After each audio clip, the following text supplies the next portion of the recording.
Bonjour à tous, Frédéric Chomel, merci d'être présent pour ce webinaire sur l'impact direct de la neuroscience sur la performance de l'entreprise. Et donc, nous allons bien évidemment parler du pilotage stratégique et dynamique des hommes et j'ai emprunté évidemment cette formule à Pierre de Coubertin, pour aller plus vite, plus haut, plus fort et surtout plus sûrement, de manière à regarder ce que les soft skills peuvent nous apporter dans les recrutements, mais aussi dans l'agilité individuelle, dans l'intelligence collective et surtout dans l'innovation.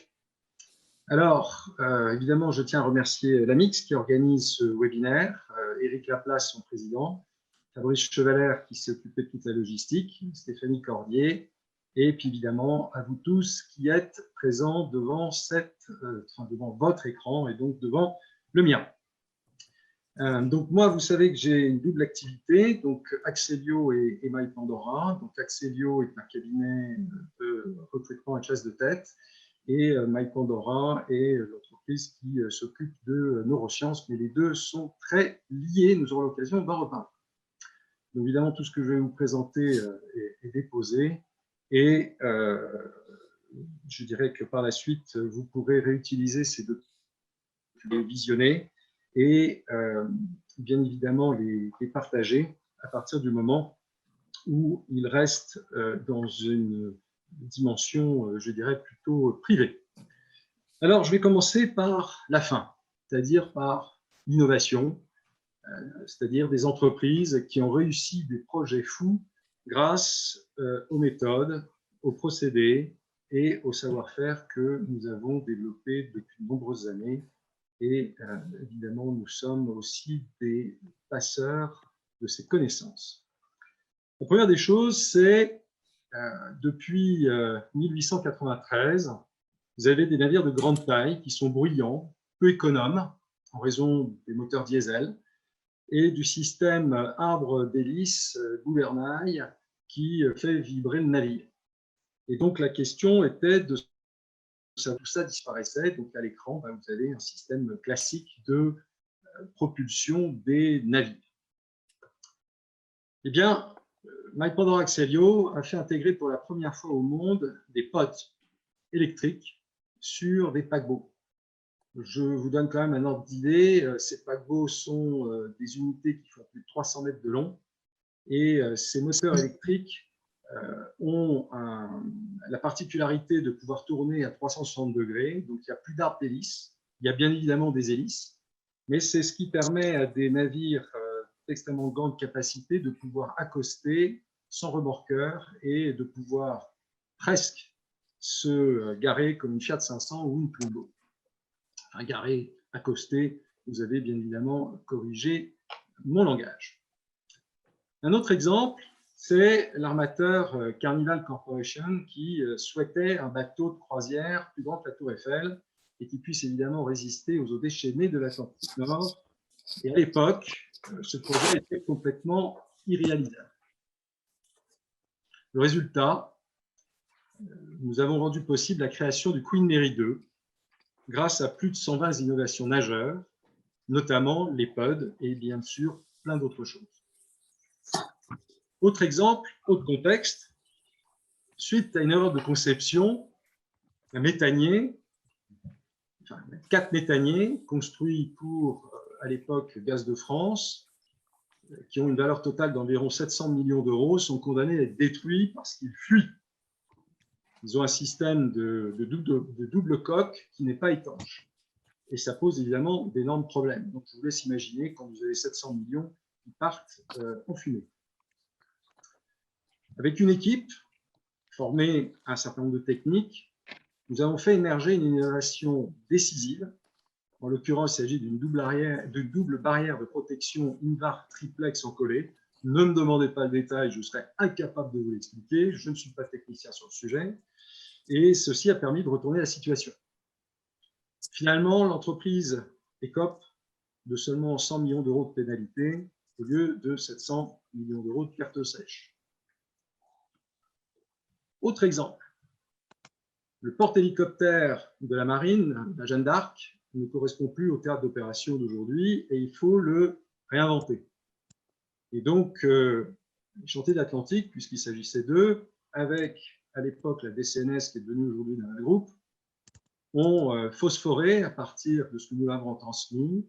Et le résultat a été d'inventer, de créer le bâtiment le plus polyvalent de la marine, qui s'appelle des BPC. Où est-ce qu'on branche, en fait, les portables, les trucs comme ça? T'as repéré ça?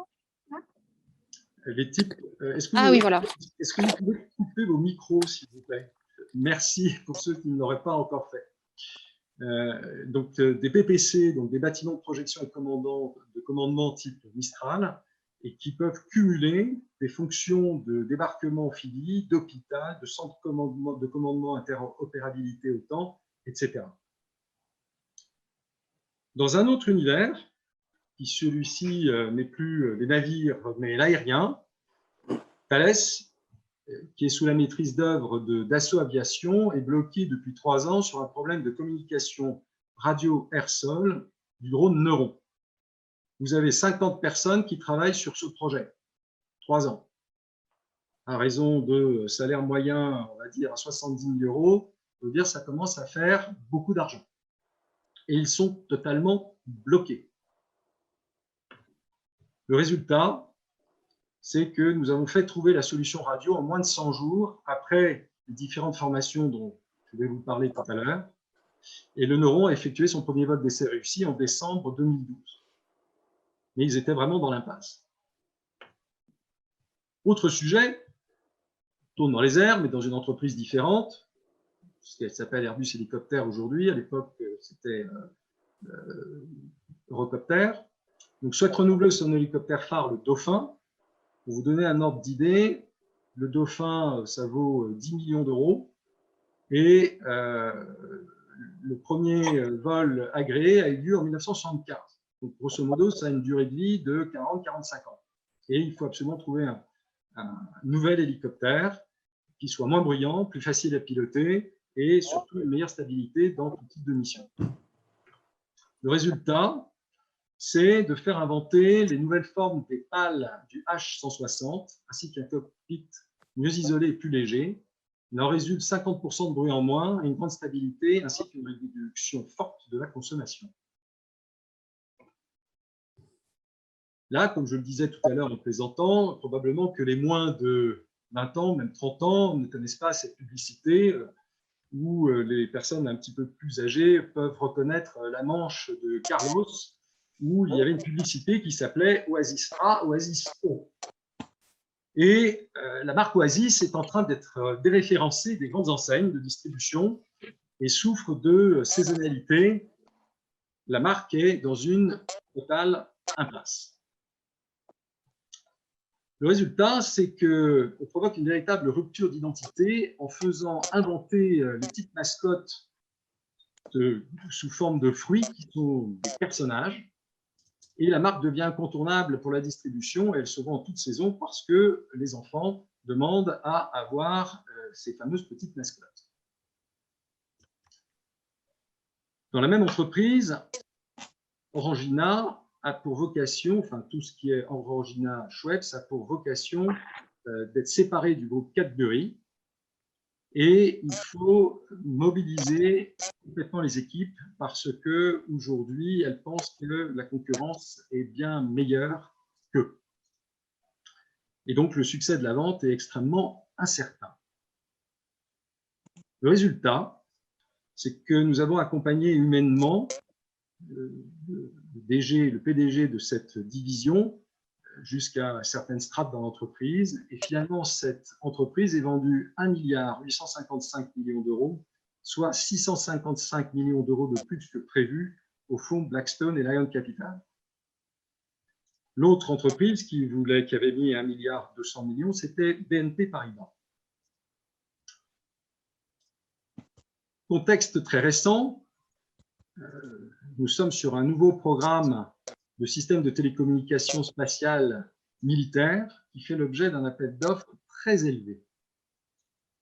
Le succès d'Airbus Défense et Espace dépend de sa capacité créative dans les domaines techniques et financiers. Résultat, la solution d'Airbus Défense and Space est retenue.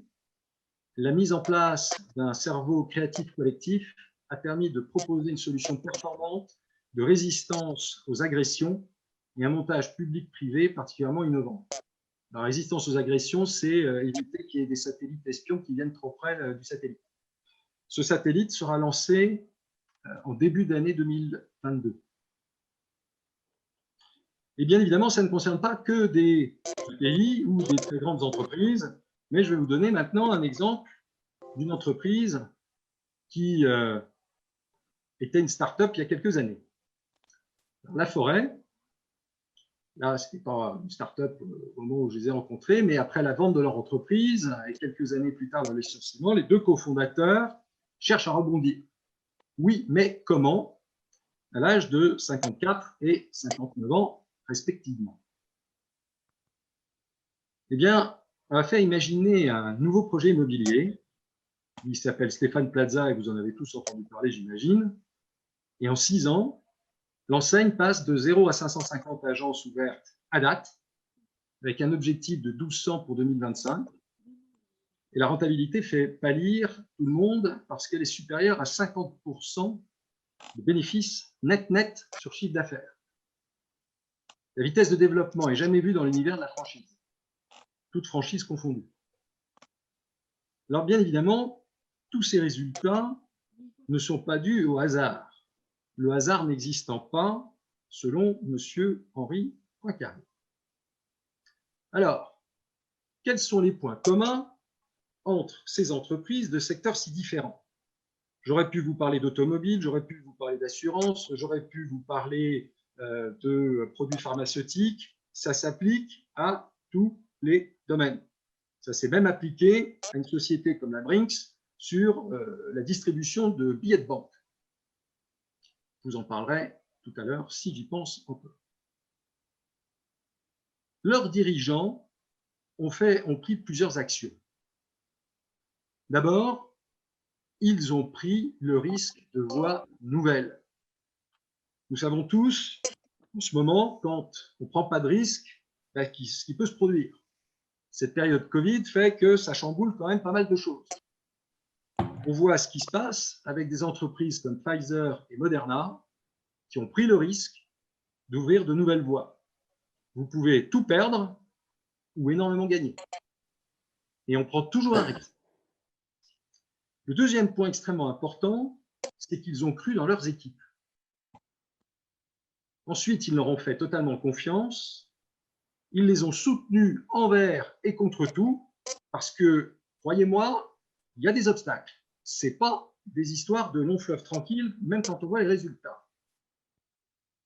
Et il y a une phrase, évidemment, que j'aime beaucoup, que j'avais d'ailleurs appliqué à un article que j'avais écrit sur Emmanuel Macron juste après son élection, et qui s'applique bien à lui d'ailleurs. Enfin, en tout cas, il n'en a pas probablement suffisamment tenu compte.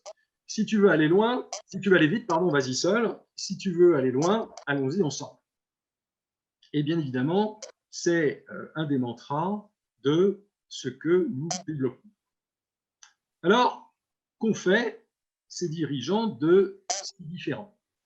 Eh bien, après une présentation un peu similaire à celle-ci, ou au cours d'un déjeuner, ou dans d'autres circonstances, dans le colloque, je ne sais, ils ont accepté de répondre à un questionnaire, même s'ils ne voyaient pas très bien où tout cela allait les mener. Alors, ce questionnaire, c'est un outil extrêmement puissant. Il s'appelle My Pandora Test. C'est un questionnaire qui est globalement complètement inconnu sur le marché pour l'instant, mais qui va être appelé à être assez connu. Il ressemble évidemment comme deux gouttes d'eau à tous les tests de personnalité du marché. Mais il a une histoire singulière et donc des possibilités inégalées. Alors, il y a des gens extrêmement brillants qui nous ont précédés.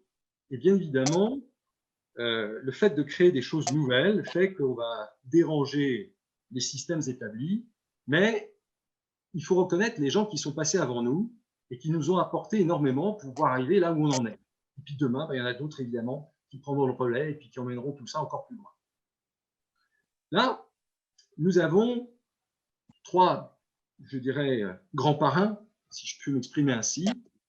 Le premier, il s'appelle Jules-Henri Poincaré, grand mathématicien, C'est une référence historique en matière de créativité.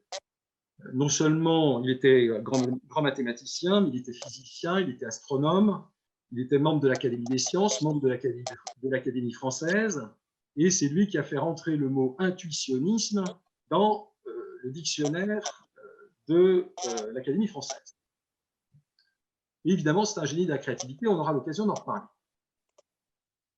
Carl Gustav Jung, le maître, évidemment, un des maîtres de la psychologie. Alors aujourd'hui, tout le monde se réclame de Jung. Ça, il y en a énormément. Mais nous avons une particularité. C'est que le neuroscientifique avec lequel j'ai travaillé pendant plus de 20 ans a rencontré Carl Gustav Jung physiquement chez Jung à Küsnacht au mois d'avril 1960. Et ils ont passé une après-midi entière ensemble. C'est probablement la dernière personne aujourd'hui vivante ayant rencontré Jung. Jung avait 85 ans. À l'époque, ce jeune étudiant en médecine en avait 19. Et de pouvoir passer une après-midi entière avec un monstre pareil, c'est évidemment non plus pas tout à fait le fait du hasard. Et Jung va faire rencontrer à ce jeune homme de 19 ans, qui au passage s'appelle Bernard Michel, il va lui faire rencontrer Napoleon Hill. Alors, peut-être que certains d'entre vous connaissent Hill. En général, en France, il est plutôt assez inconnu. C'est l'auteur d'un des plus grands best-sellers jamais publiés. Aujourd'hui, il fait partie quand même des 10 livres les plus vendus dans le monde et à date, plus de 120 millions d'exemplaires vendus seulement. Napoleon Hill a écrit un bouquin qui a été publié en 1937 qui s'appelle Think and Grow Rich. Donc, bien traduit en français, ça veut dire penser et devenir riche. Mais ce n'est pas devenir riche uniquement financièrement, mais ça peut être sur tous les plans. Et lui aussi, j'en parlais tout à l'heure, a eu un parrain qui lui a permis de pouvoir faire ce travail. Et donc, nous suivons les traces de ces gens-là dans tout ce que nous avons développé. Et puis, nous avons d'autres parrains. Ces autres parrains, Roger Sperry, excusez du peu, prix Nobel de médecine 81, c'est lui qui a travaillé sur la notion de split brain ou de cerveau divisé ou fendu. Et bien évidemment, dans ses travaux à la fin de sa vie, il a complètement pu reconnaître qu'en fait, la conscience est en capacité de modeler le cerveau. On aura l'occasion aussi d'en reparler. Nous avons une autre personne, Benjamin Libet, décédé il n'y a pas très longtemps, puisqu'il est décédé en 2000. J'ai eu un tellement mauvais Internet, c'est le premier neuroscientifique à avoir démontré que le cerveau humain était à la fois matière et énergie ondulatoire. Alors, je vais peut-être énormément vous décevoir, mais votre cerveau, le mien tout pareil d'ailleurs, n'est qu'un vulgaire bulbe électrique dans lequel passe de l'énergie. C'est ce qui nous apporte nos idées. Et donc, là aussi c'est pareil, on aura l'occasion de pouvoir en reparler, mais c'est une découverte phénoménale parce qu'il a démontré qu'entre 0,2 et 0,7 secondes avant que nous en ayons conscience, notre cerveau a déjà les réponses. Alors, qui est aux manettes de cette affaire? Et puis, nous avons quelqu'un qui, lui, est encore vivant, qui s'appelle Jean-Pierre Garnier-Mallet, qui est un physicien de haute volée et qui est l'auteur de la théorie du dédoublement de l'espace et du temps, et qui permet de pouvoir mieux comprendre, peut-être, et je mets un peut-être parce qu'il n'y a pas de réponse définitive sur le sujet, mais finalement, comment fonctionne notre mémoire, comment fonctionne la notion de conscience, de subconscience et d'inconscience, tout en sachant qu'il n'y a aucune preuve, qu'elle soit médicale, qu'elle soit physique ou autre, physiologique, sur le sujet. Donc après, on peut rentrer dans le domaine des croyances, et alors là, évidemment, tout est ouvert. Ça peut devenir, jeu de mots, la boîte de Pandore, dans son côté négatif. Alors, avec des parrains pareils, évidemment, on a fait un certain nombre de choses, mais nous partageons avec les dirigeants que nous avons rencontrés une croyance fondamentale. Cette croyance, c'est que pour faire grandir l'entreprise, il faut faire grandir les femmes et les hommes qui la composent. Alors, une fois qu'on a posé ça, c'est formidable. Ouais, et comment on fait? Et là, ça devient évidemment une question beaucoup plus délicate. Et il y a beaucoup moins de monde dans le portillon pour courir.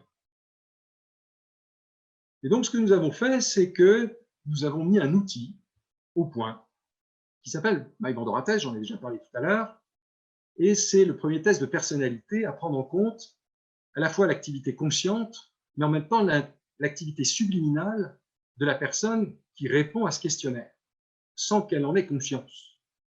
Et évidemment, ça va devenir un outil de diagnostic et de travail extrêmement intéressant, extrêmement puissant, et qui va nous permettre de pouvoir aller très loin. Alors, comment il se présente? Ça, c'est la première question du questionnaire. Bon, d'abord, il est disponible en 6 langues, enfin, les 6 majeures européennes, c'est-à-dire le français, l'anglais, l'espagnol, le portugais, l'allemand et l'italien. Il se compose de manière très simple, puisqu'il se répond, enfin, il faut entre 15 et 25 minutes pour le remplir en ligne, et vous avez 4 assertions à choisir. Et vous pouvez les mettre dans tout à fait, souvent, quelquefois, rarement pas du tout. Et donc, chacune des phrases devra être classée quelque part. Et la particularité, c'est que vous pouvez en mettre plusieurs dans un même champ. Et quand vous en aurez mis plusieurs dans un même champ, on va vous demander de les retrier pour être encore plus précis. Et pour classer ces 4 malheureuses assertions dans ces 5 choix et sous-choix possibles, vous avez la bagatelle de 6000 combinaisons mathématiques. Comme il y a 56 groupes de 4 insertions, ça fait 6000 puissance 56, ce qui veut dire que ce questionnaire a 377 10 puissance 211 combinaisons mathématiques. Il n'y a pas un questionnaire au monde qui est capable d'avoir des combinaisons pareilles. Et c'est ça qui devient très intéressant, parce que c'est ce qui va nous donner, à l'arrivée, une très grande finesse. Et puis surtout, de sortir de la binarité des outils, certes fort intéressants qui existent sur le marché, mais qui ne nous permettent pas d'avoir un certain nombre de réponses. Alors, quelles sont les mesures remarquables de ce MyPandoraTest? Alors, évidemment, une grille de lecture qui peut ressembler à d'autres, parce que, évidemment, on n'a pas des millions de façons de se représenter le cerveau humain. Cette grille de lecture, eh bien, va avoir 2 axes. Un axe réalité-nouveauté qui va nous permettre de construire la façon dont nous représentons le monde et qui va aller de la reproduction de modèles en passant par la vision à court terme, à moyen terme, à long terme, d'anticipation et de vision du futur. Et puis, une fois qu'on a créé sa vision, eh bien, nous allons pouvoir décider, juger, enfin d'abord juger, décider et communiquer. Et pour ça, nous avons un autre axe, c'est l'axe affectivité-cognition, ou pour paraphraser Blaise Pascal, le cœur a ses raisons que la raison ne connaît point. Et bien évidemment, vont venir derrière les notions de management, côté cognition, et leadership, côté affectivité.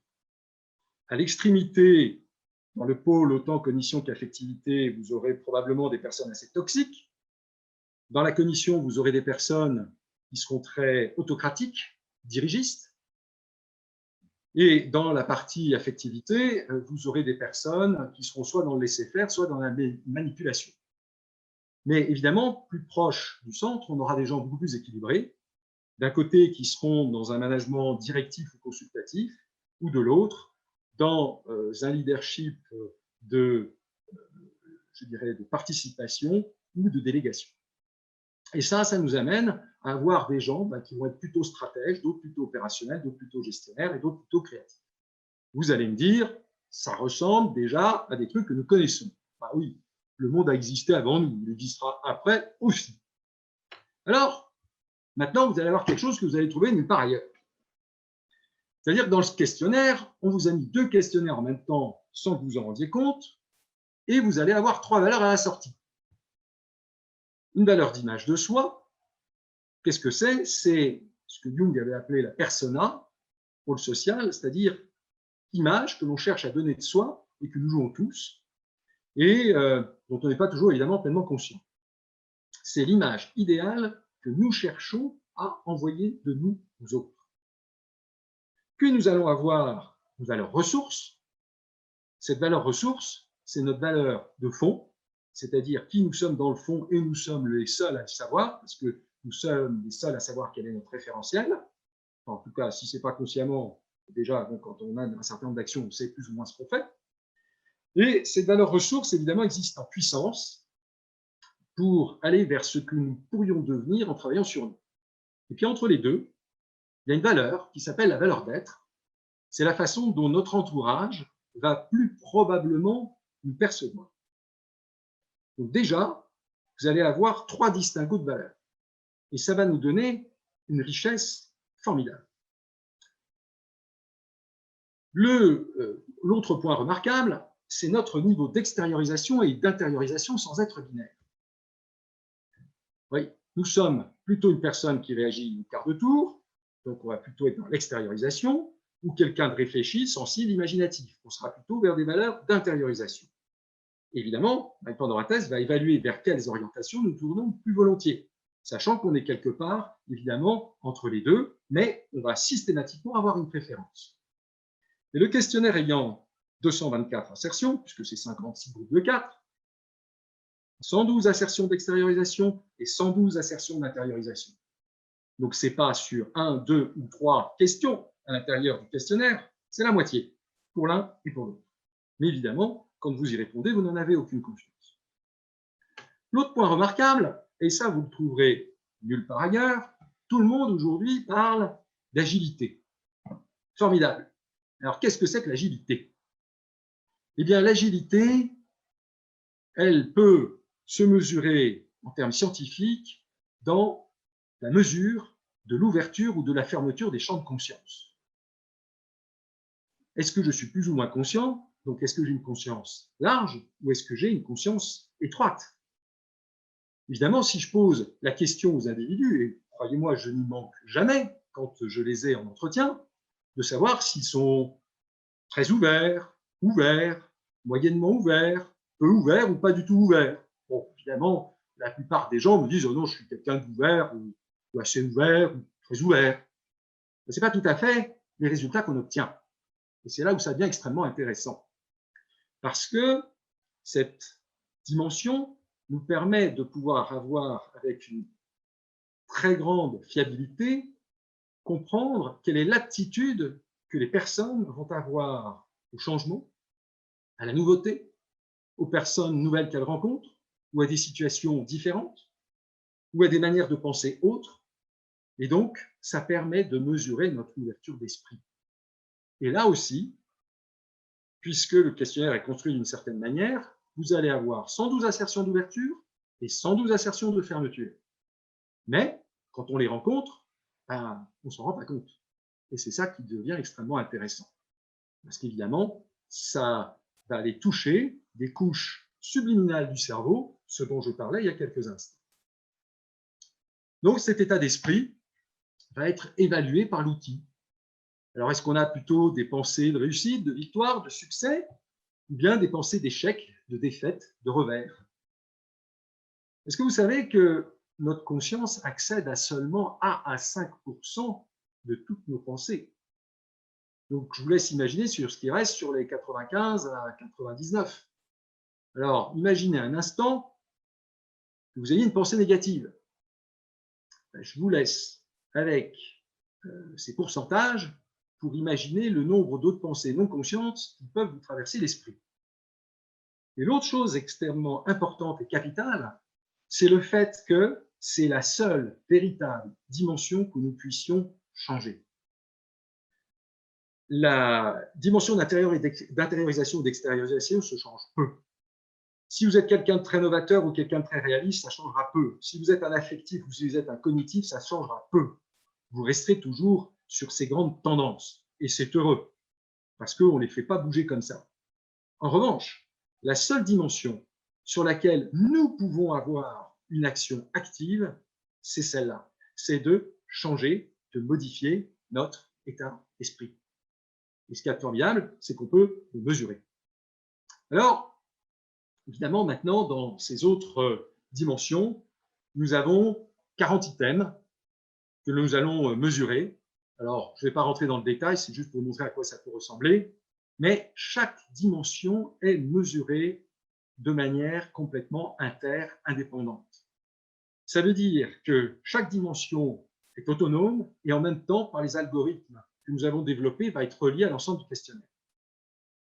Nous avons construit 3600 textes explicatifs de 3 à 25 lignes qui donnent plus de 544 millions d'associations de textes pour une interprétation la plus subtile possible, même si la machine ne pourra pas tout faire et qu'on sera obligé d'intervenir évidemment derrière. Et c'est heureux. Et donc, tout cela pour comprendre notre référentiel de pensée, nos valeurs, leurs interactions positives ou nos blocages. Et surtout, comment on peut les améliorer, voire les transformer. Alors, qu'est-ce que les dirigeants en ont dit?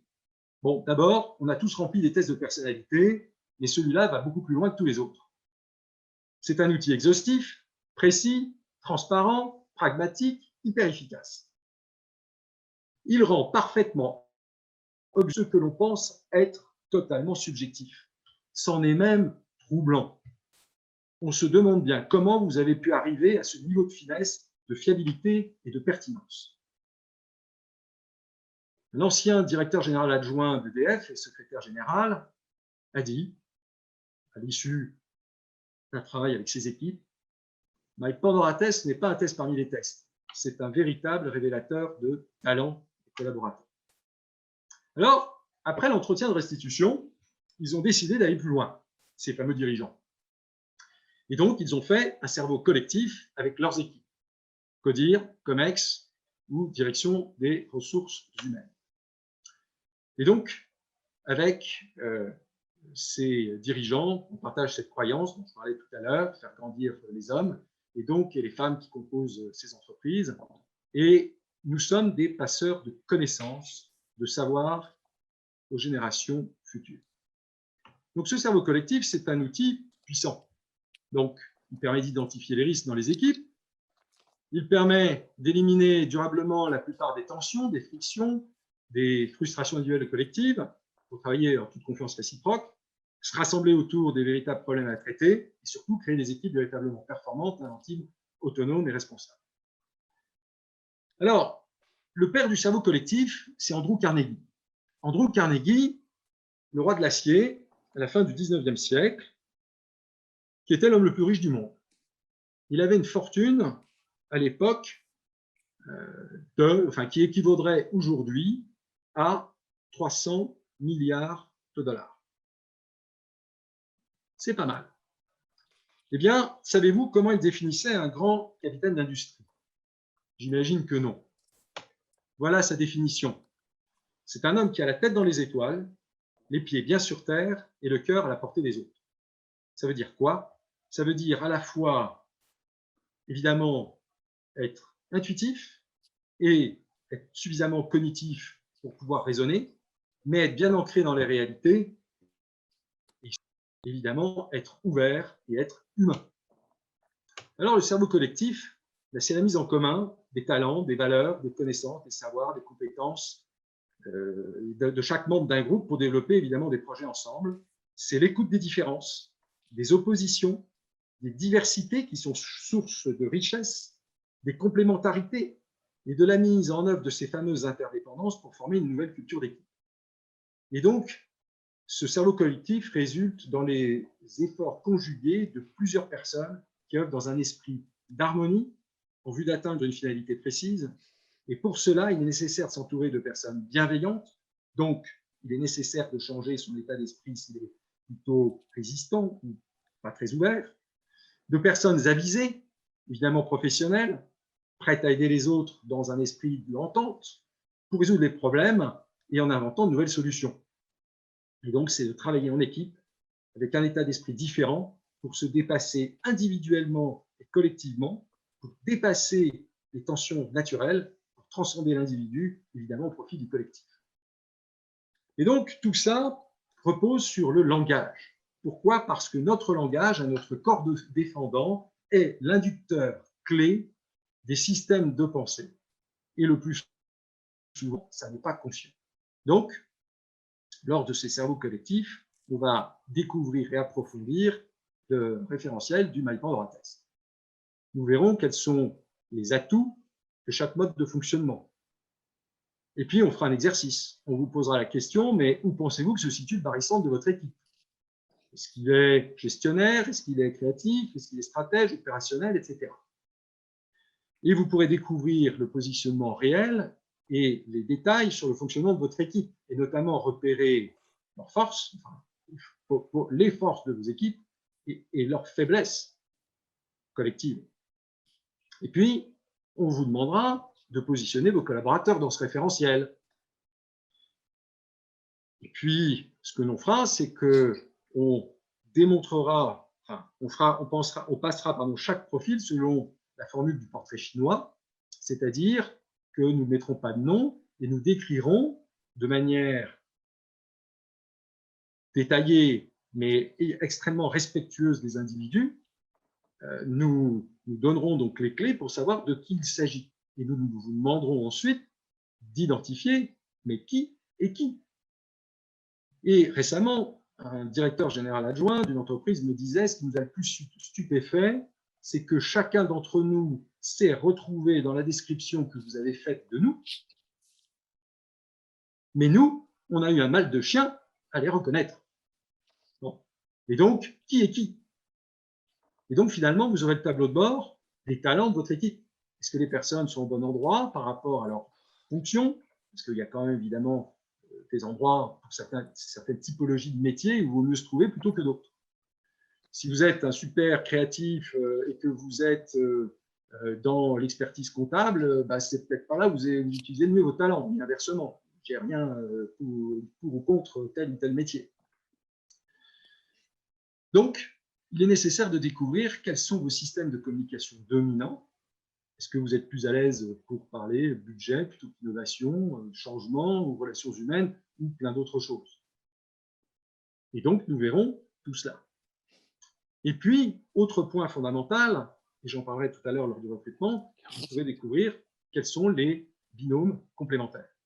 Pourquoi ça marche avec un tel ou pas avec un tel. Et donc, à partir de là, est-ce que vous avez pu mettre en place la dynamique d'équipe que 1 + 1 égale vraiment 3?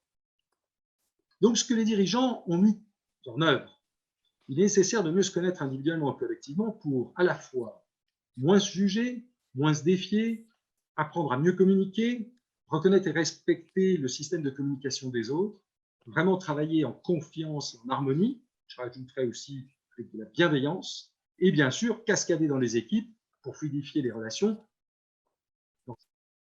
Et là, nous avons un dirigeant avec qui nous avions fait un cerveau collectif qui a dit, avec ce cerveau collectif, non seulement vous avez répondu à mes attentes, mais même au-delà. Croyez-moi, dans ce même au-delà, je me suis évidemment posé la question, mais qu'est-ce qu'il a voulu dire? Par la suite, nous avons travaillé avec plus de 480 personnes au sein des chantiers de l'Atlantique et Paris. Donc, une autre application au recrutement ou aux promotions internes. Alors évidemment, les compétences d'abord. Si on n'a pas les compétences, et ça va dans tous les domaines, on passe son chemin. Mais ensuite, les soft skills. Mais vous savez tous que dans les recrutements, aujourd'hui, c'est plus tellement sur les compétences qu'on a des problèmes. C'est même rarement sur les compétences qu'on a des problèmes. C'est toujours sur les relations interpersonnelles. Alors, comment on fait au sein d'Axelio? Évidemment, quand on est mandaté pour une mission de recrutement de chasse, on va sélectionner les profils sur les bases nécessaires. On a un entretien téléphonique, oui, non. Oui, non, si c'est oui, il prendra test. À partir de là, on peut garder la personne ou pas. Deuxième entretien approfondi. À partir de ce moment-là, on va présenter les candidats sélectionnés auprès du recruteur avec des dossiers succincts, à la fois de compétences et de personnalité. On va accompagner les candidats et l'entreprise pour prendre la meilleure personne. On remettra à l'entreprise un dossier détaillé des candidats finalistes. Évidemment, on aide les uns et les autres pour la signature de la promesse d'embauche. Et puis, on fait un accompagnement à l'intégration, puis à 1 mois, 3 mois, 6 mois, avec des garanties de 12 mois sur les cadres experts, les cadres supérieurs et dirigeants. Et les candidats nous remercient toujours pour notre bienveillance et la façon dont ils ont été traités. Alors, 2 exemples très rapides. J'étais avec le président d'une grosse ETI qui avait embauché et qui avait déjà retenu 2 personnes dans son entreprise Il dit, mais il se posait un certain nombre de questions. Et il dit, j'ai un directeur du contrôle de gestion et un directeur de la stratégie à mes côtés, et je lui présente ce document. Évidemment, il a le sourire.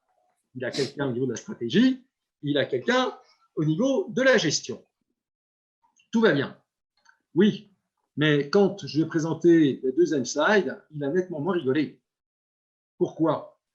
Celui qui était le directeur du contrôle de gestion avait un profil de concepteur, donc plutôt de stratège, et le directeur de la stratégie avait un profil de gestionnaire et pas du tout satisfaction au président. Et il a dit, bon, dorénavant, évidemment, je passerai par vous pour m'assurer qu'on ne se plante pas sur les personnes. Autre exemple, une start-up où là, nous avons eu un dirigeant, c'était Benoît, qui avait conçu quelque chose de formidable dans le domaine agroalimentaire, et nous avions 3 candidats pour travailler avec lui. Lui, il aurait bien voulu prendre Pierre, mais je lui ai dit, ce n'est pas nécessairement le bon choix, parce que pour former un binôme avec Pierre, ça va être compliqué. Vous n'avez pas la même vision, vous n'avez pas le même système décisionnel, et vous allez avoir du mal à vous entendre. Marc, il est trop près de vous. Il ne va pas vous apporter l'opérationnel dont vous avez besoin. Donc, le meilleur candidat, évidemment, c'est Serge. Et donc, ça a formé un binôme et ensemble, ils ont pu développer de manière extrêmement concrète l'entreprise, tout en sachant que le fameux Benoît est extrêmement compliqué à gérer parce que ce sont des investisseurs qui m'ont appelé pour venir résoudre le problème. Il y avait eu déjà 2 équipes qui précédemment avaient donné leur démission. Là aussi, l'application à l'accompagnement, au développement des personnes clés. Donc, il faut apprendre à travailler avec tout son cerveau. Ça veut dire que le cerveau fonctionne par vision, adhésion, planification, exécution, et puis ça recommence. Donc, il faut arriver à pouvoir harmoniser tout cela avec un certain nombre de techniques. Et donc, j'ai emprunté à une citation apocryphe d'André Malraux, mais même s'il était très concerné par le sujet, le 21e siècle sera spirituel ou ne sera pas. Bon, reste à savoir quelle spiritualité on parle.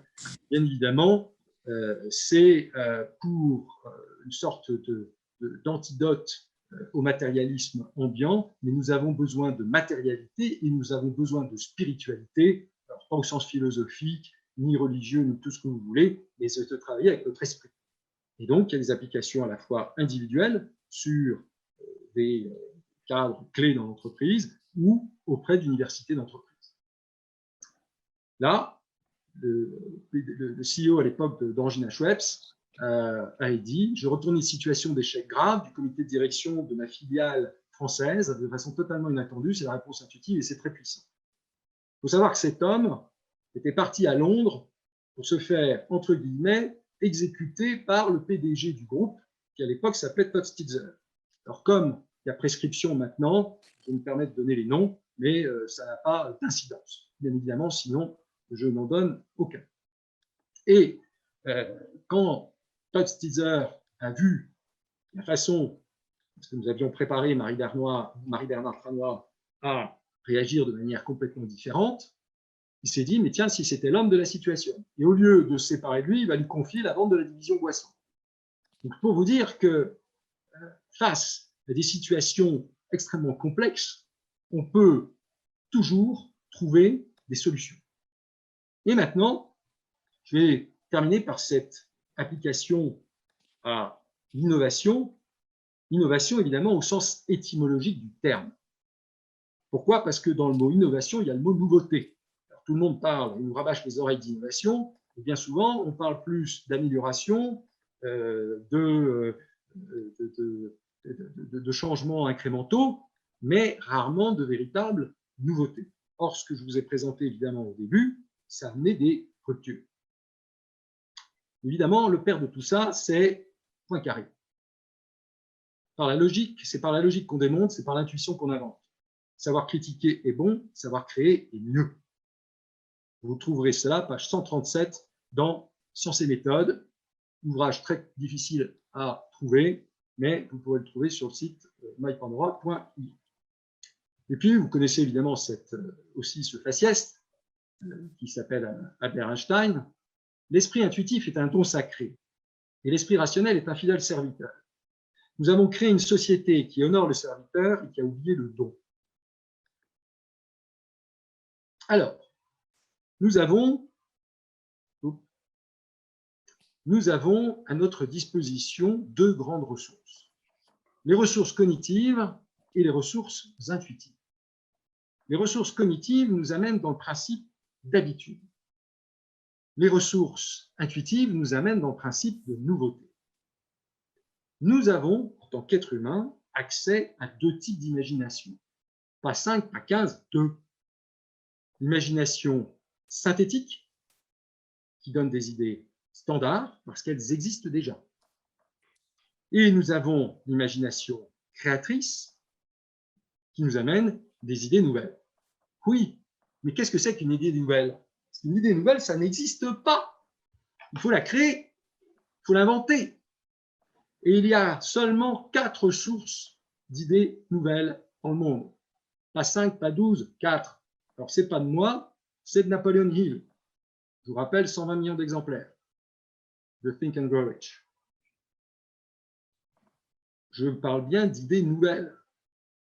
Ce n'est pas les idées standards. Les idées standards, c'est comme les opinions d'être humain. Elles n'apportent pas nécessairement énormément de valeur ajoutée, enfin, selon le sujet. Donc, ces 4 idées nouvelles, elles viennent de quoi? Du conscient des autres. Comment?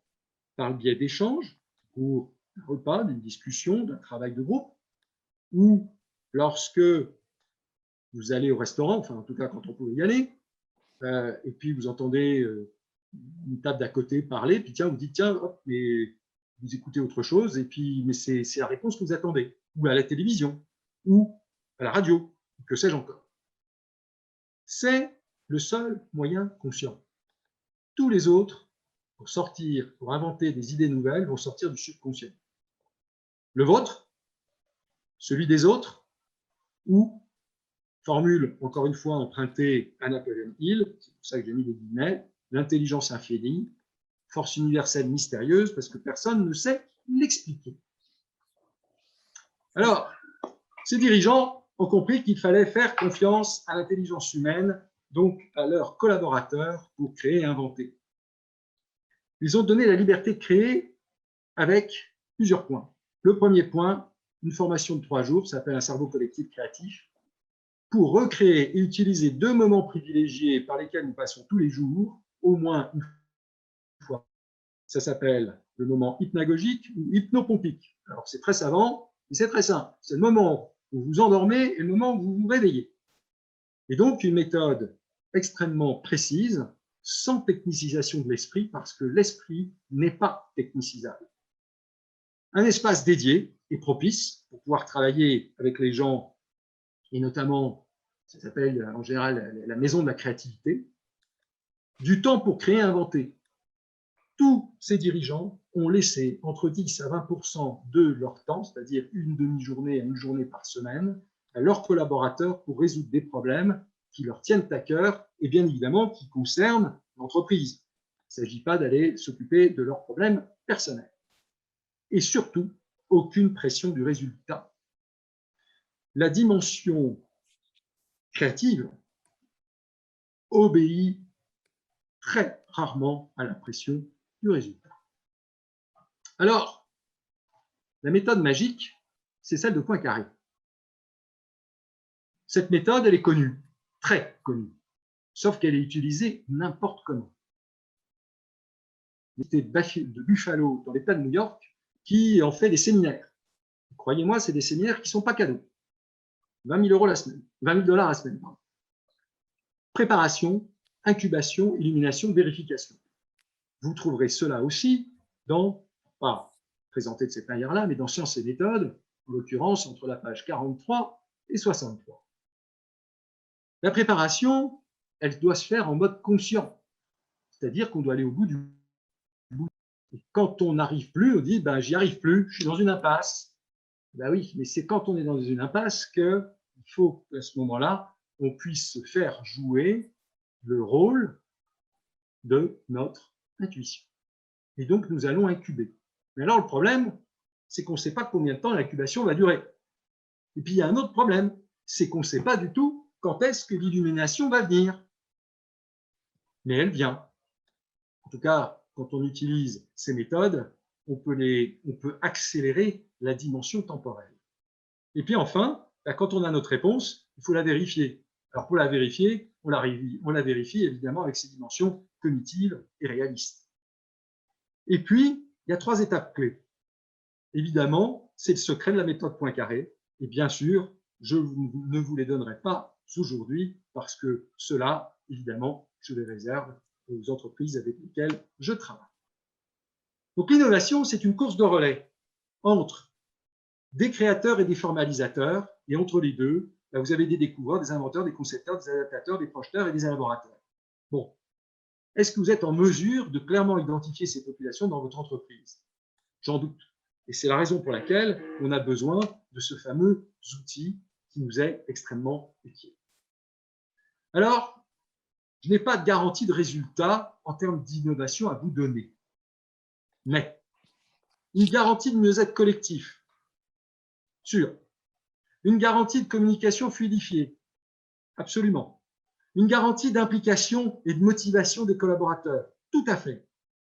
Une garantie de rapidité et d'agilité dans l'ensemble de l'entreprise.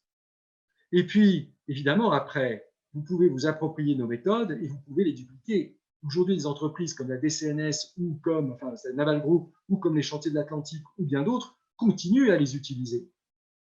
Et si vos équipes innovent, votre résultat sera au centuple, voire même au miltuple de votre investissement, tant en termes de temps que d'argent. J'ai même un dirigeant qui m'a dit « mais l'innovation vraie n'a pas de prix ». Alors, tout à l'heure, je vous ai parlé de satellites.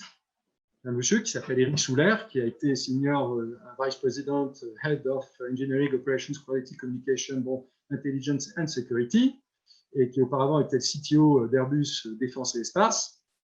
Il est incroyable de voir qu'en une journée, vous arrivez vraiment à transformer les mentalités. Il faut le vivre pour le croire. Alors, êtes-vous des entrepreneurs du 21e siècle? Si votre réponse est affirmative, je vous offre un MyPandora Test et son débrief gratuitement à une personne de votre entreprise. Choisissez bien cette personne. Je vous remercie de votre attention. J'ai essayé de tenir les délais. Il est 18h01 à ma montre. Et maintenant, la séance de questions-réponses. Donc, pour me joindre, frédéric.chomel@axelio.com, 010 06 10 27 14 57, l'email axelio.com ou mypandora.io. Et puis aussi, ils nous ont fait confiance et je vous laisse avec cet écran. Et maintenant, la parole est à vous pour des questions après cette présentation. Alors, y a-t-il des questions? Sachant que n'oubliez pas de réactiver votre micro. Alors, on a eu un petit souci là pour aider quelqu'un à arriver parmi nous tout à l'heure, donc je n'ai pas pu vous accueillir au même côté que Frédéric. Donc, l'AMIC, c'est une organisation professionnelle et notre rôle est de défendre et de promouvoir les intérêts des entreprises. Et quand on dit ça, notre credo, c'est pas de pleurer une fois que quelque chose est arrivé. Notre credo, il est d'anticiper, de préparer. Et c'est dans cette dynamique-là qu'avec Frédéric, nous avons préparé ce webinaire parce qu'une des premières richesses dont dispose une entreprise, c'est ses hommes. Alors, je vais vous faire 2 confidences. La première, c'est que j'ai fait mon MyPandora Test. J'ai appris beaucoup de choses sur moi-même. Je croyais me connaître à plus de 50 ans, ben non. J'ai encore appris beaucoup de choses, des petits détails qui se cachent, etc. Et puis, derrière ça, Frédéric a montré à travers quelques exemples que l'innovation en cerveau collectif, et puis certaines méthodes avec lesquelles il peut nous accompagner également, eh bien, ça nous permet d'avoir des résultats d'innovation absolument hors du commun. Et j'en suis une preuve.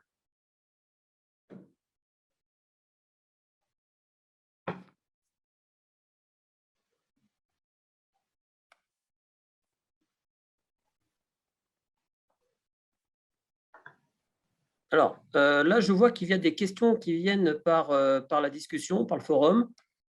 Monsieur Godby, vous pourriez peut-être réallumer votre micro pour poser votre question?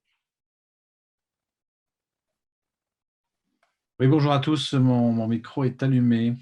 Je m'adresse à Frédéric, que je connais. Bonjour Frédéric, et merci pour ta présentation. Une question, Frédéric. Nous avons déjà échangé sur My Pandora Test. J'ai moi-même testé My Pandora Test et je dois dire que tu m'as fait découvrir ou confirmer quelques intuitions que j'avais, mais grâce à l'objectivation, on va dire, de tes outils, c'est vrai que maintenant, on va dire que j'assume qui je suis. Un concepteur, m'as-tu dit. Une question très simple. Pour vendre My Pandora Test aujourd'hui à une entreprise, pour toi, pour vous, quel est votre pitch? Que faut-il dire? Parce que j'ai vu une question, en fait, qui disait « Si elles sont aussi efficaces, pourquoi ces méthodes ne sont pas plus répandues et plus connues dans les entreprises ?» La question est tout à fait pertinente. Donc, j'aimerais bien qu'on échange sur justement le pitch de My Pandora Test, parce que l'objectif, c'est quand même de les développer au sens urbi et orbi, comme on dit. Qu'est-ce qu'on dit pour vendre My Pandora Test aujourd'hui à une entreprise? C'est une excellente question, évidemment, Eric. Et la première des choses, c'est de proposer aux gens de dire qu'est-ce que vous voulez faire, quelles sont vos finalités. C'est à partir des finalités qu'il faut comprendre, que ce soit des dirigeants ou des personnes qui s'occupent des ressources humaines, de façon à pouvoir répondre à cette question. Parce que si ma première question est de mieux faire travailler mon comité de direction, ou d'innover, ou j'ai des problèmes avec certains collaborateurs, mais je ne veux pas m'en séparer, ou etc., la réponse, évidemment, ne sera pas la même en fonction du sujet qu'ils veulent traiter. Et l'une des raisons pour lesquelles, évidemment, cette approche n'est pas aujourd'hui suffisamment connue, c'est parce qu'il a fallu construire l'outil qui a demandé énormément de temps pour le rendre accessible à d'autres. Le pitch, je dois dire comme ça, au débeauté, je vais y réfléchir et je vais te l'envoyer. Parce que je ne l'ai pas comme ça spontanément pour être complètement… Non, mais l'idée, si vous voulez, c'est la suivante, c'est de dire, par exemple, moi, je suis en contact avec différentes entreprises dont je sais pertinemment qu'elles ont des besoins, en particulier du fait de la crise Covid qui a bouleversé des tas d'organisations, qui a bouleversé le rapport des collaborateurs à l'entreprise elle-même. Et l'un des problèmes des dirigeants aujourd'hui, c'est de faire revenir les collaborateurs demain ou après-demain. Mais est-ce qu'on les fait revenir de la même façon qu'avant? Certainement pas, pour la bonne et simple raison qu'il y a des collaborateurs qui, eux, ont changé pendant cette prise de conscience, pendant cette crise. Et donc, l'une des idées, c'est de dire, est-ce que My Pandora Test peut être un outil, on va dire, fédérateur pour une direction générale, pour dire, bah, écoutez, vos équipes, vous, en tant que leader, en tant que manager, vous vous en êtes éloigné. Eh bien, avec My Pandora Test, on peut imaginer, on peut estimer, ou on vous garantit que on va pouvoir regrouper tout le monde autour des objectifs stratégiques de la boîte. Absolument. C'est ce que je disais tout à l'heure, ça va permettre de pouvoir impliquer les gens parce que toutes les personnes que j'ai pu rencontrer ont toujours été extrêmement impressionnées par le fait que leur entreprise leur offre une telle possibilité de mieux se connaître et en général, ils veulent rendre aux personnes qui leur ont permis de faire cela, évidemment, la monnaie de leur pièce, d'une manière extrêmement constructive et positive. Ok, merci Frédéric. Y a-t-il d'autres questions? Ou Fabrice, as-tu des questions sur l'écran? Parce que moi, je n'ai pas le contrôle sur les questions. Alors, je vois 3 nouveaux messages. Je n'ai pas la vision des questions. Alors, hop, alors. Ah ben c'est bien parce qu'il y a quelqu'un qui s'appelle Lau, L-A-U, à qui j'ai demandé son nom pour pointer, qui nous demande la présentation, évidemment. Donc, la présentation et l'enregistrement sont disponibles. Donc, l'intuition est fondamentale dans votre outil. Lo, est-ce que vous pourriez, s'il vous plaît, prendre votre micro et puis poser vos 2 questions à haute voix, s'il vous plaît? Oui, bonjour. Je ne sais pas si vous m'entendez. Si on vous entend, très bien. Alors, Lo, super. quel est votre nom, Oui, Lo. plaît? Oui, je m'appelle Laurence Constant. Je ne savais pas que j'étais D'accord. mise en Lo, là. Je ne sais pas d'où ça sort, ce truc. C'est Zoom, c'est Zoom qui vous fait Ouais, ça. c'est Zoom qui m'a fait ça, voilà. Oui, en fait, non, ma question, c'était effectivement, est-ce qu'on pouvait disposer de la présentation? Parce que justement, pour pouvoir quand même engager la conversation en interne, etc., et parler du concept et des différentes pistes sur lesquelles ça peut être intéressant et utile, ça donne quand même déjà pas mal de bases. Après, évidemment, il faut s'adapter au contexte, etc., mais ça me paraît intéressant. Et puis sinon, c'était plus une remarque en fait de dire que évidemment là, vous parlez beaucoup d'intuition. D'ailleurs, dans les sources d'imagination, de créativité, c'est hyper intéressant de se dire il y a le conscient, mais ensuite il y a 3 autres sources qui sont notre subconscient, celui des autres, et puis cette fameuse intelligence infinie là. Et en fait, il y a beaucoup d'univers où la seule chose qui est quelque part acceptée comme un élément intéressant et à prendre en compte, c'est le conscient de tout le monde, quoi. Et c'est vrai que se dire qu'on va travailler en intégrant l'inconscient aussi et que c'est comme ça qu'on va créer des trucs qui sont vraiment nouveaux ou qui sont vraiment adaptés, etc. Ça va aussi avec, moi je vois les sujets d'intelligence collective qui sont quand même en train de monter, me semble-t-il, un peu. Et voilà, et ça va. Je ne connaissais pas le concept de cerveau collectif, mais sur l'intelligence collective un peu plus. Donc le cerveau collectif, c'est une autre manière de se représenter ça finalement, d'une certaine voilà. Et donc j'ai l'impression que le sujet monte, mais qu'il y a quand même aujourd'hui beaucoup de leaders, ça doit dépendre aussi des organisations, mais qui sont très biberonnés, très formés au cartésianisme, à tout ça. Et en fait, quand on leur dit mais il y a un inconscient et on peut s'appuyer dessus, alors là c'est super loin pour eux, quoi. Ça les inquiète beaucoup. Donc c'est vrai que ça fait il y a un peu un chemin à faire qui n'est pas évident. Et voilà. Je me permets de plusieurs choses. D'abord, justement, le fait d'avoir un outil mathématique permet aux gens très rationnels d'être fortement rassurés. Parce que là, ils se disent un peu quelque part, waouh, comment ils ont fait pour arriver à un truc pareil, et puis en plus, c'est fidèle à ce que je suis. Bon.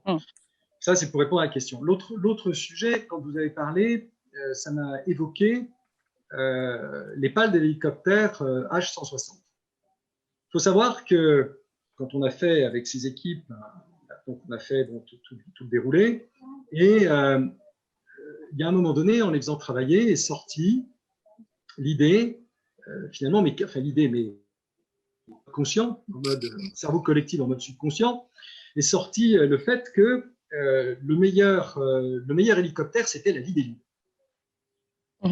En même temps, bien sûr, parce que là, vous avez le vol stationnaire, sauf que nous ne savons pas faire une libellule, nous, petits humains. Nous ne savons pas faire. Mais, en revanche, il y a quelqu'un qui est rebondi là-dessus et puis qui a parlé de kangourou. Alors, la libellule et le kangourou, ils n'ont strictement rien à voir. Oui, mais il y en a un troisième qui a sorti, oui, mais si on envoie un boomerang dans le kangourou, il va pouvoir attraper la libellule. Enfin, je ne me souviens plus exactement, etc. Et c'est comme ça qu'est sortie l'idée de faire en forme de boomerang. Ah non, mais moi, je suis persuadée. Moi, j'ai fait ça sort pas, évidemment. Alors, ça peut, évidemment, ça choque, ça dérange, ça tout ce que vous voulez. Enfin, on a quand même des génies qui sont passés avant nous. Monsieur Poincaré, c'était un immense monsieur. Et il a écrit des bouquins, d'ailleurs des bouquins qui dérangent, parce que Science et méthode, vous ne le trouverez pas, enfin s'il a été republié récemment, mais c'est extrêmement compliqué de le trouver, parce qu'il dérange tout le monde, celui-là. Et il a plus de 100 ans, ce livre. Il a été publié en 1908. Et il y a tout dedans, il y a toutes les réponses. Et faut-il encore aller les chercher et les accepter? C'est ça, pour que ça rentre dans la carte du monde, en fait, des personnes, quoi. Et à ce stade, il y a beaucoup de cartes du monde qui ne prennent pas en compte ces sujets. Absolument. Et donc, si vous voulez, alors l'intérêt, la façon, ce qu'il y a de plus compliqué, c'est d'aborder des dirigeants d'entreprises ou des dirigeants des ressources humaines. Parce que ce sont des gens qui ont des agendas extrêmement denses et il faut arriver à avoir leur attention. Et c'est ça qui est le plus complexe, le plus difficile.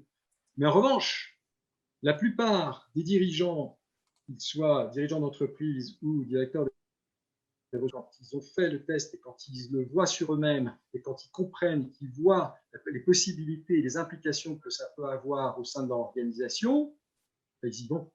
Il faut la première étape, quoi. Et la première étape, c'est de faire le test. Et nous n'avons pas, si j'ai eu une seule fois un client qui est parti dire en fait, mais alors lui, c'était un hyper novateur et il a dit ok, on m'a recommandé, c'est bon, j'y vais. C'est la seule fois où en 26 ans, j'ai eu quelqu'un qui n'est pas passé avant, entre guillemets, entre mes mains.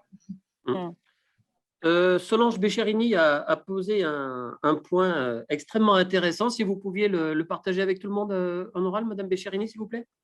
Oui, bien sûr. Oui, vous disiez que c'est un modèle très mathématique. Donc, spontanément, je pensais au secteur financier qui est très carré, très, voilà, très normé. Et en fait, je me demandais si… c'est vrai qu'en France, on a un peu de problèmes pour sortir de son secteur. Et en fait, quand on n'a pas le profil ou quand on ne vient pas de ce secteur-là, on a du mal en fait à changer. Et a priori, je dirais votre outil serait peut-être pas mal en fait pour au moins aider à changer les mentalités et à montrer que quelqu'un qui est compétent, qui a des aptitudes dans un secteur peut très bien le transposer ailleurs. Absolument, absolument. Et si vous voulez, ce qui est important, bon, pendant près de 10 ans, j'ai travaillé avec l'université d'entreprise des banques populaires. Et donc, j'ai rencontré tout type de personnes à des fonctions plutôt élevées, parce qu'en fait, ils étaient sur ce qui s'appelait la liste d'aptitudes pour être directeur général adjoint ou directeur général d'une banque populaire. Et bien évidemment, j'ai eu tout type de profil, et avec des gens qui ont eu des réponses et qui ont été éclairés par rapport au parcours qu'ils voulaient faire et par rapport à ce qu'ils voulaient faire de leur existence. Alors bien évidemment, quand on donne la liberté aux gens, elle est à double sens, c'est-à-dire qu'on leur laisse le choix, mais on n'a rien sans rien. Alors oui, parfois, il y a des gens qui quittent les organisations, mais c'est peut-être aussi pour leur bien, pour le bien de l'organisation, mais c'est la vie. Oui, après, si je peux me permettre, après, je pensais aussi dans l'autre sens, en fait, pouvoir, parce que parfois, les recruteurs sont un peu enfermés dans leur matrice et en fait ont du mal à faire venir quelqu'un qui n'est pas du même secteur. Je vais vous donner, voilà, évidemment, bon, je vais complètement dans votre sens parce que moi, je suis pour le mixage des profils, le mixage des expériences et surtout pas des copier-coller. Là, je viens de boucler un recrutement. J'avais quelqu'un qui, j'avais une personne, une entreprise qui l'avait présélectionné. C'est parfait, elle coche toutes les cases. Moi, je me suis dit, oui, mais elle coche tellement bien les cases que ça m'étonnerait que la personne dise oui, parce qu'il est probable qu'elle ait une autre offre en parallèle. Et c'est exactement ce qui s'est passé. Mais ce n'était pas la personne que j'avais identifiée, moi, comme étant le meilleur potentiel. Et pour passer, donc en fait, j'ai une personne qui a des compétences techniques, bien évidemment, mais qui passe du chocolat au pain. C'est deux univers complètement différents. Mais c'est la personne qu'il leur fallait, c'était celle que j'avais identifiée au départ et c'est celle qu'ils ont prise, finalement. Ça a été signé vendredi dernier. Il faut dire que ce n'est pas vieux. Mais ça marche dans tous les secteurs. Bon, après, sauf dans la recherche, c'est trop particulier. Il faut avoir un certain nombre de connaissances. Vous passez pas du satellite à la pharmacie, c'est pas vrai. Bon, mais bon, ça tout le monde le comprend. Et tout le monde le comprend. Alors, on a également un autre commentaire qui vient d'Éric Bautier.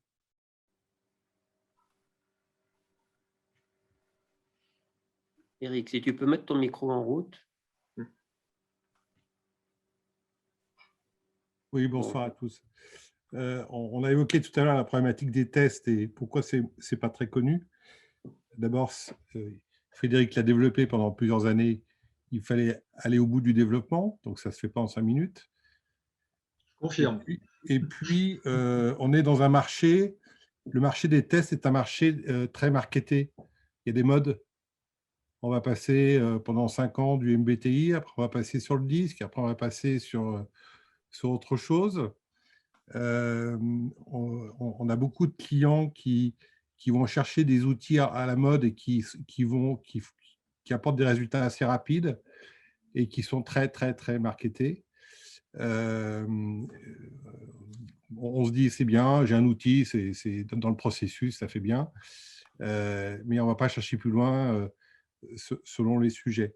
Donc en fait, la problématique d'un questionnaire d'évaluation, c'est aussi se confronte aussi à la problématique de la facilité des utilisateurs pour des outils marketés simples à acquérir dans un délai très court.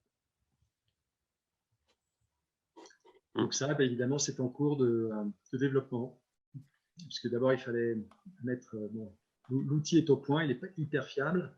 Bon, maintenant, effectivement, il faut passer deux sujets. Il y a la refonte de tout le système informatique, d'une part, et d'autre part, ensuite, comme le dit très bien Eric, le connaître. Mais c'est pas l'heure, quand c'est l'heure, il faut le faire. Alors, il y a une question que j'avais zappée, excusez-moi, c'est Thierry Paris, s'il vous plaît.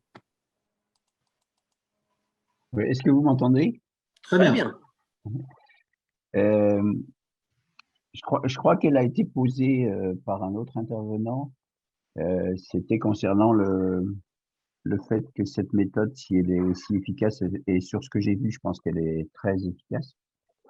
Pourquoi elle est si peu répandue? Enfin, moi, je la connaissais pas. J'ai fait la connaissance de Frédéric il y a très peu de temps. Et donc, j'ai un début de réponse dans la mesure où l'outil était en construction, d'après ce que j'ai compris. Et ma deuxième question que j'ai commencé à formuler par écrit, que je vais vous poser directement, c'est aujourd'hui, dans l'état actuel de l'outil, quelle est la proportion de résultats qui est entre guillemets automatisée et quelle est la proportion qui nécessite l'intervention d'un consultant comme Frédéric ou d'un autre consultant d'Axelio ou de société partenaire? Alors, d'abord, merci Thierry pour cette question. La première chose, c'est que c'est un outil qui doit être accompagné. Il y a fort longtemps, j'ai fait un recrutement. Enfin, en tout cas, ce n'était pas un recrutement complet, c'était faire plutôt une évaluation de quelqu'un et je n'ai pas pu rencontrer la personne. Et j'ai dit plus jamais. Donc, cet outil nécessite d'avoir un entretien avec une personne physique. Il est très précis dans tout ce qui, dans tous les textes que l'on peut avoir, mais ensuite il faut faire du sur-mesure. Chaque être humain est unique. Et donc ça, j'y tiens énormément parce que ce sont des êtres humains qui doivent interpréter pour être sûr qu'il n'y ait pas d'erreur. Et ensuite, l'outil est tellement subtil que même si on automatise un certain nombre de choses, il y a des automatisables parce qu'il y a trop de combinaisons mathématiques. Et donc la machine ne peut pas le faire. Ou alors, on peut y passer mais des années et des années, et ça sans objet. Parce que, bien évidemment, l'être humain a la capacité d'avoir une réponse immédiate. J'ai eu l'occasion de rencontrer Luc Julia, pardon, je cherchais son nom, Luc Julia. Luc Julia est un des bonshommes qui a inventé le langage Siri pour Apple et qui aujourd'hui est le CTO de Samsung, enfin VP et CTO de Samsung au monde. Il m'a dit, non, ce qui est extrêmement important, c'est que tu gardes et tu continues à avoir des entretiens parce que jamais un outil pourra avoir la précision que donne un être humain. Donc, je vais me plier à cela, même si après, bien évidemment, il faut qu'il y ait des gens qui soient formés à l'utilisation, à l'interprétation de l'outil. Et donc là, ça va être la phase qui va arriver. Merci. Fabrice, autre…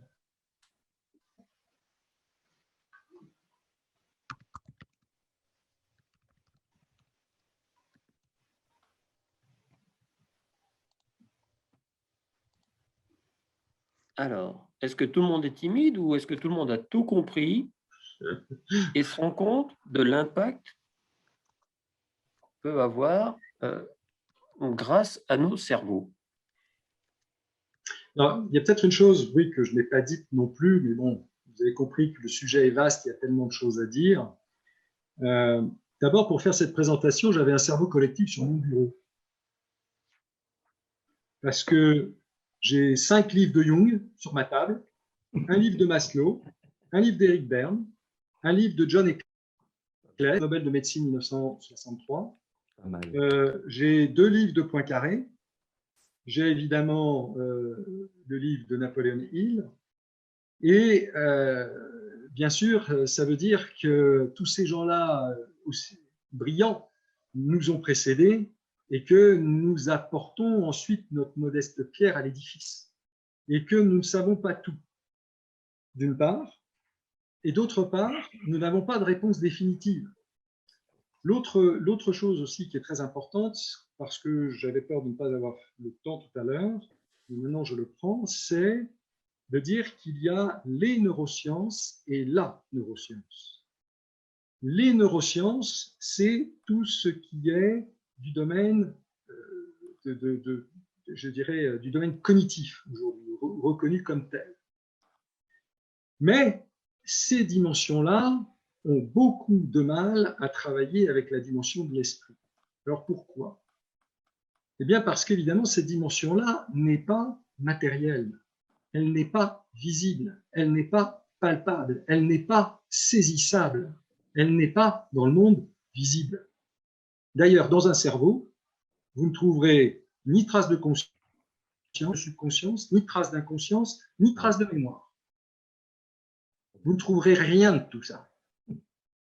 Et c'est bien pour ça que l'être humain est extrêmement démuni par rapport à cela, parce que ça l'emmène évidemment dans un vide sidéral, c'est-à-dire dans le vide cosmique.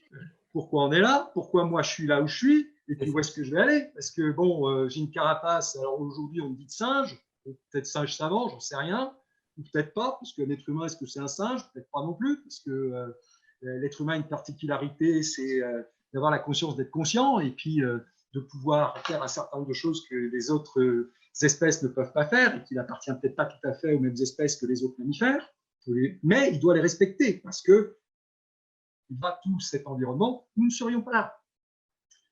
Et donc, bien, il y a ce distinguo à faire entre cette notion de matérialité et cette notion de spiritualité.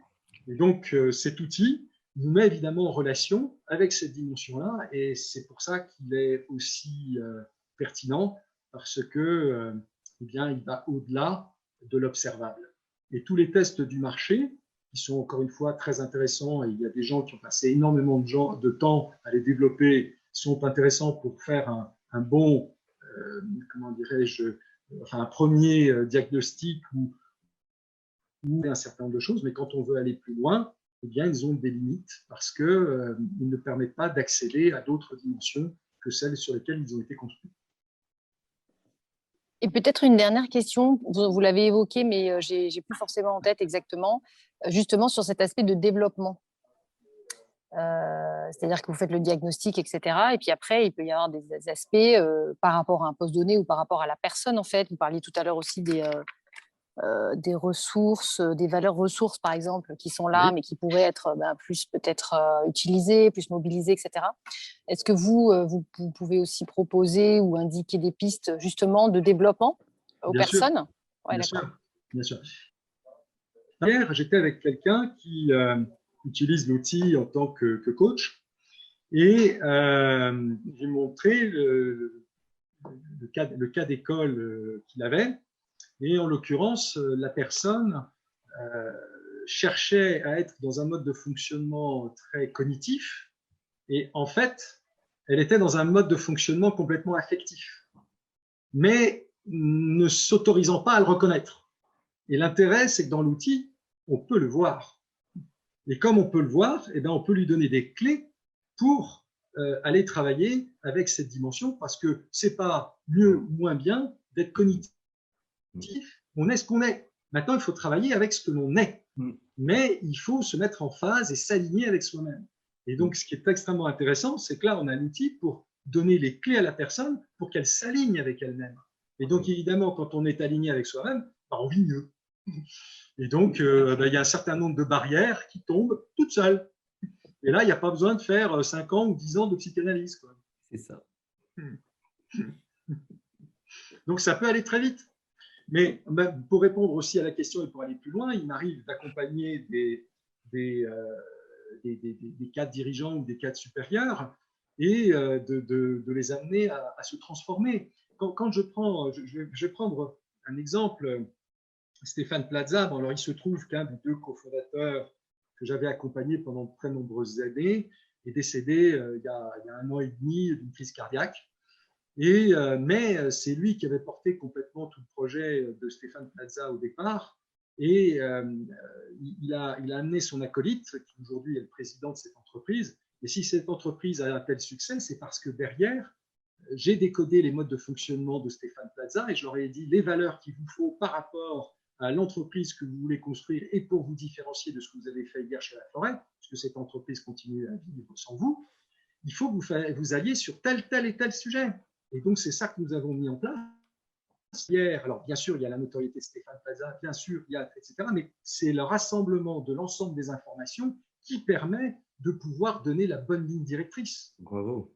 Et je peux vous garantir que M6, et c'est l'une des raisons pour lesquelles ils n'ont pas été majoritaires au départ, et ne le sont d'ailleurs pour l'instant toujours pas, n'avaient pas souhaité en disant on prend un risque. Bon, si on a. Alors, ça n'est pas confidentiel parce qu'on peut trouver cette information sur le net. Encore une fois, tout ce qui est confidentiel, je n'en parle pas. Ce qui est trouvable, c'est accessible, donc je peux en parler. En l'occurrence, M6 a 49% de Stéphane Plaza Immobilier et ils n'ont pas voulu, donc aujourd'hui, ce n'est pas intégré à leur compte, mais j'imagine qu'avec les résultats que génère cette entreprise, eh bien, un jour, ils vont sans doute y penser. Donc, accompagner les gens, c'est fondamental. En tout cas, moi, je suis partante pour tester, hein, pour pouvoir ensuite faire la pub en interne. De toute façon, je l'ai proposé. Ah ouais, c'est super. Donc, bon, vous avez mes emails, mon numéro de téléphone. Je peux les remettre à l'écran si nécessaire. Enfin, ils sont dans l'invitation, je pense. Hein. Bon, voilà, on les retrouvera de toute façon dans les documents. Enfin, Fabrice les mettra à disposition. Et donc, ça sera facile de nous retrouver. Voilà. On enverra également une enquête de satisfaction avec. Hein. D'accord. Christian, vous voyez piaffer. Je peux intervenir, même en tant que non-adhérent de Jamix. C'est la précision à apporter. Hein. Vas-y. Vas-y. Bon, alors, bravo. Moi, j'ai une première question et après 2 illustrations par rapport à 2 intervenants c'est d'intelligence artificielle, donc il faut reprogrammer un petit peu toute cette masse d'informations qui pourrait être en application, en adéquation pour démontrer, il a été donc demandé par un intervenant, cette méthode-là, comment fait-on pour la mettre en avant, pour la promotionner et si elle est aussi efficiente, aussi efficace qu'il y paraît, au demeurant, pour quelle raison on ne la connaît pas plus? Bon. Ben, c'est la problématique du chef d'entreprise. C'est la gestion de l'information au moment. Et les 2 illustrations que je vais évoquer là, ça m'a fait penser ce matin à un chef étoilé qui était en train de se poser et se gratouiller la tête pour savoir ce qu'il allait faire. Et ça rejoint justement une de ces applications. Mais ma première question au demeurant, c'est le cerveau. Bon, je vais fausser un petit peu le truc parce que je suis de la partie, mais le cerveau, est-ce qu'il est aussi efficient à 30 ans, 50 ans, 60 ans? Et est-ce qu'il peut stocker, emmagasiner, développer, se projeter, anticiper un certain nombre d'informations inversement proportionnelles à sa capacité à définir et se projeter? Autrement dit, est-ce qu'il a la même efficience? Est-ce que c'est une question d'état d'esprit, de projection, de personnalité, de capacité, sachant que le cerveau n'a pas de mémoire, contrairement à, effectivement.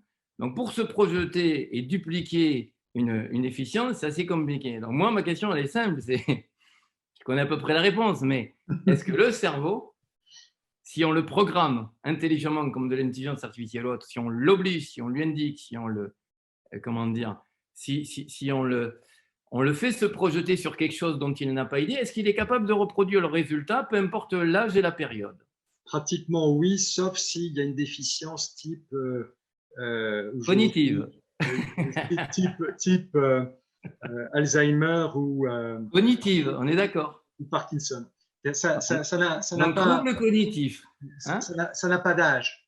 Voilà. Tant que nous avons toutes nos facultés intellectuelles, nous pouvons transformer notre cerveau. Et vous avez Super. des gens, regardez, il y a une personne qui a été interviewée, je crois que c'est la doyenne maintenant européenne, une sœur qui a travaillé, je ne sais plus pour quelle famille, qui a 117 ans, et quand on l'entend, elle est fraîche dans sa tête. C'est ça. Donc, pardon, à 117 ans, on peut être très près. Donc, je me souhaite d'aller, comme Jacques Calment, jusqu'à 122 ans et d'être très frais. Tout à fait. Tout à fait. La particularité, c'est que ce sont des gens qui ont toujours, qui se sont toujours obligés de se projeter, qui sont toujours imposés, mais imposés à soi-même des violences intellectuelles dans le sens, après c'est du plaisir, c'est du bonheur, mais dans le sens où il n'y a rien d'acquis, tout est à faire. Et à l'instant T, on ne peut pas apprécier puisque, en fait, la projection, de fait, fait que le constat est le suivant, mais ça ne fonctionnera pas pour la suite à donner. Alors, moi, les deux applications que je pressens, et une intervenante a indiqué le schéma financier. Est-ce que les compétences acquises au cours d'une carrière professionnelle peuvent ou pas se transposer sur d'autres secteurs d'activité ou autres? La réponse est oui de chez oui. Oui. Parce que si on arrive à une compétence maîtrisée, c'est qu'on a suivi un cursus, c'est qu'on a beaucoup travaillé, c'est qu'on s'est projeté, c'est qu'on a réfléchi, c'est qu'on s'est surpassé, c'est qu'on s'est sublimé. Mais la personne elle-même qui maîtrise son sujet ne sait même pas que ces compétences peuvent être appliquées à d'autres secteurs, d'autres domaines. Et cette méthode, en l'occurrence, doit logiquement rappeler que cette personne a d'autres facultés insoupçonnées, mais transposables à d'autres domaines. Et je prendrai l'exemple du monde de la finance, pour cet exemple. Un financier, et pour établir un parallèle, je vais prendre le monde de la santé et le monde de la finance. Le monde de la finance finance le monde de la santé, mais le monde de la finance ne comprend rien au monde de la santé. Donc, mais strictement rien. Ça sous-entend quoi? Ça sous-entend qu'ils sont obligés, en l'occurrence, de fonctionner sur des sentiments, sur des valeurs, sur des projections qu'on leur a transmises par de la compétence ou autre, par du réseau ou autre. Mais l'analyse elle-même d'un financier pour dire si c'est intéressant ou pas, et je prends pour exemple les biotech. C'est extrêmement compliqué de suivre une biotech pour un financier. Pourquoi? Parce que ce sont deux mondes parallèles. À l'inverse, si la projection fait que chaque compétence va être travaillée de manière à trouver ou à créer un cerveau collectif, ça peut fonctionner à merveille. Je suis 100% convaincu par ça. Autre élément que je voulais dire, deuxième exemple qui pourrait s'appliquer, ce matin j'ai entendu un chef, je ne sais plus son prénom Yves, le nom je ne me souviens plus, sur les Grandes de Gueule en roulant. Il disait la chose suivante, nous à l'époque, à la période difficile, dans les années 2000, on a tous été licenciés du RIT. On a réfléchi, on s'est dit qu'est-ce qu'on va faire? On s'est dit comment, bon en fait il faut être conscient ou inconscient pour créer une activité, mais quoi? Et quand on crée une entreprise, quelque part, il ne faut absolument pas être rationnel, parce que celui qui est rationnel et cartésien, il ne se lève même pas le matin. Il faut être à moitié allumé pour créer une boîte, et surtout dans ce pays. Mais allumé complet. Je confirme. Hein? Donc, quand on a compris ça, on se dit, il n'y a pas de limite, en fait, que celle qu'on s'impose. Mais en étant licenciés, ils se sont dit, qu'est-ce qu'on fait à un groupe d'eux? Eh bien, ils ont créé non pas la gastronomie, mais la bistronomie. Remarquable. Ils ont analysé leurs ressources qui les avaient amenés à de la compétence, à de l'excellence, à de la projection, en créant une activité, par exemple, comme en pâtisserie, comme peu importe. Et la bistronomie a été créée dans le sens où il fallait innover et proposer une offre sous-jacente, non couverte, mais, mais très attrayante ou autre. Et là, ce matin, ils étaient en train de dire, cette méthode-là, alors moi, on en parlera, hein, mais je vais contacter des restaurateurs, des chefs étoilés ou autres pour les mettre directement en relation. Pour une raison simple, comme la plupart des chefs d'entreprise d'ailleurs, ils n'y arriveront pas dans ce monde compliqué et complexe. Parce qu'on a une mathématique, on a une équation mathématique à plusieurs équations, on n'arrive pas à définir la nature des inconnus. L'inconnu aujourd'hui, c'est la crise sanitaire. Elle met par terre les bilans, elle met par terre. Il n'y a aucune boîte aujourd'hui qui peut se projeter. Par contre, ce que l'on sait, c'est que le chef d'entreprise, le décideur, va devoir, en un temps record, analyser, décider, prendre des décisions pour pouvoir juste éviter, limiter le pire ou pouvoir se donner une chance de continuité carrément ou d'évolution ou autre. Parce que dès que le législateur aura coupé les vivres ou autre, et il disait à juste titre ce matin que les restaurants, y compris chefs étoilés, auraient une obligation entre 5 ans et 6 ans d'être assistés pour recréer leur actif. Leur actif, c'est quoi? C'est leur clientèle. Et ils vont avoir une problématique, mais ils ont déjà, c'est qu'ils se disent, pour faire repartir la machine, pendant un an, les gens, qu'est-ce qu'ils ont fait? Ils se sont dit, ils ont découvert d'autres passions, d'autres hobbies. La restauration, l'hôtellerie, c'est très contraignant. Il n'y a pas trop de vie de famille. Donc, ils se sont formés à autre chose. Donc, ils vont avoir la difficulté première de dire, je fais revenir les compétences. Il est bien évident que dans un 5 étoiles, c'est un petit peu plus compliqué que dans un premier, dans une ou 2 étoiles. Tout dépend de la prestation de service que l'on propose. Ça sous-entend que pour avoir la compétence du personnel, les qualifications ou autres, ils vont devoir en urgence, mutualiser les compétences et les faire tourner, et deuxièmement, avoir un outil de prédécision qui leur évite surtout d'anticiper des erreurs d'appréciation. Parce qu'on sait tous qu'au bilan, on le paye cash, on se trompe, ça coûte temps. Voilà. Et là, aujourd'hui, pour faire repartir une boîte et la laisser se continuer, et c'est valable pour les ETI, mais c'est encore plus valable pour les sociétés cotées. Contrairement à ce qui est dit, elles sont encore plus fragiles et plus en difficulté que les PME, PMI et les ETI. Parce que quand on a une réactivité, on peut se projeter. Quand on a une lourdeur de gestion et on s'appuie sur des marchés qui ont été… voilà, c'est très, très délicat et c'est très difficile. Une société cotée, d'ailleurs, le président du MEDEF le dit à juste titre. Il a une peur bleue parce qu'effectivement, quand on voit, sachant que tous les bilans sont faux aujourd'hui, celui qui dit le contraire qu'il écrive, pour plusieurs raisons, je ne rentrerai pas dans les détails. Donc voilà l'une des applications que je pressens moi pour aider ces chefs d'entreprise-là, parce qu'eux-mêmes vont devoir réinventer. Et comme par hasard, ce chef disait, pour accueillir nos clients, on ne va pas seulement leur proposer de la restauration haut de gamme ou autre, on va leur proposer des échanges de vie, de la relation sociale, humaine. En fait, un autre process. Je suis convaincu qu'ils vont inventer un autre process. Et pour créer ce process, ils vont faire appel à l'intelligence collective. Mais pour éviter de se tromper de candidat, il leur faut des outils. Absolument. Et ces outils, c'est notamment cette méthodologie. Moi, je suis sûr que si je me l'applique à moi-même, puisqu'il faut que je trouve le temps, mais je vais le faire, c'est sûr. Je n'ai pas dit quand, mais je vais le faire. Mais je suis sûr que je vais trouver une autre personne que moi-même. C'est quasiment certain. Là où je pense être dans l'axe, je me dis, aucune limite, en fait, que celle qu'on s'impose. C'est ça le truc. Le cerveau, pourquoi je disais ça, moi? Reprendre des études, ce n'est pas plus compliqué à 30 ans, 40 ans, à 50 ans. C'est juste comment on va programmer là, la matière grise. Comment on va se dire et qu'est-ce que… Voilà, donc à partir du moment où on vit dans un monde non pas compliqué, complexe, on a quitté cet ancien monde qu'on ne reverra jamais plus, il va falloir être très très innovant pour avoir une chance, 1, de continuité, 2, de s'en sortir et 3, de croître.